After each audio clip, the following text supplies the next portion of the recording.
جیسے میں نے ایک جلسے میں نارووال قادیانیوں کا گڑھ ہے، میں نے ایک جلسے میں اپنے دوست مولانا آصف صاحب سے پوچھا، میں نے کہا مولانا آصف صاحب آپ جانتے ہیں کہ مرزا قادیانی اللہ کا گستاخ تھا؟ کہنے لگے جانتا ہوں، قادیانی اس کی گستاخیوں کو چھاپتے ہیں، اس کے دعوے کا پرچار کرتے ہیں، اہل ایمان کے ایمانوں پر حملہ کرتے ہیں، جانتے ہو؟ کہنے لگا جانتا ہوں۔ آپ جانتے ہیں مرزائی قادیانی، وہ مرزا قادیانی کے خاندان کو اہل بیت کہتے ہیں؟ کہنے لگا جانتا ہوں۔ میں نے ساری باتوں کا اقرار کروانے کے بعد میں نے پوچھا مولانا قادیانیوں پر پابندیاں بھی ہیں؟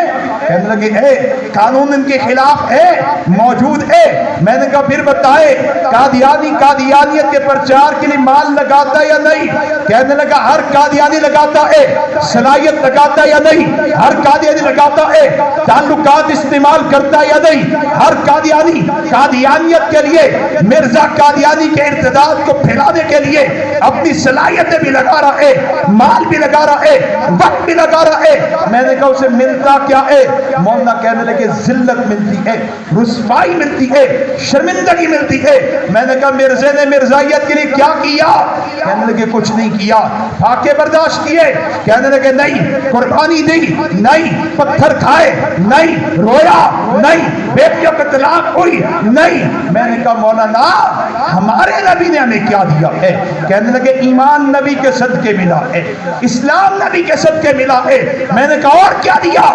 کہنے لگا ان کی دعائیں ہیں جو آج بھی ہم گناہوں کے باوجود ہمارے چہرے مسخ نہیں ہو رہے، آج بھی گناہوں کے باوجود آسمان سے عذاب اترتا نہیں ہے، بچے ہوئے ہیں۔ قبر میں بھی انہوں نے کام آنا ہے، محشر میں بھی وہی کام آئیں گے، پل صراط سے بھی وہی گزاریں گے، جنت میں پہنچانے تک ہم ان کی ضرورت کو پاتے ہیں، سمجھتے ہیں۔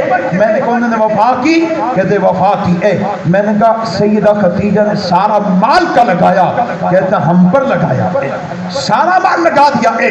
میں نے کہا آپ نے اپنا سارا مال کا لگایا، امت پہ وقت کا لگایا، امت پہ۔ میں نے کہا مولانا حضور کی زندگی کا کوئی ایک دن ایسا جس میں حضور نے اپنی امت کو یاد نہ کیا ہو، کوئی ایک رات جس میں حضور نے اپنی امت کے لیے مانگا نہ ہو، اپنی امت کے لیے روئے نہ ہو، آج بھی تمہیں یاد رکھنے والے جانتے یہ ساری باتیں؟ مولانا نے کہا جانتا ہوں۔ میں نے کہا مولانا پھر مجھے بتائیں اگر معاشر میں حضور نے تم سے فقط اتنا پوچھا آصف جب تم سب جانتے تھے تو پھر میری عزت کے دفاع کے لیے، ختم نبوت کے دفاع کے لیے تم کیا لے کے آئے ہو؟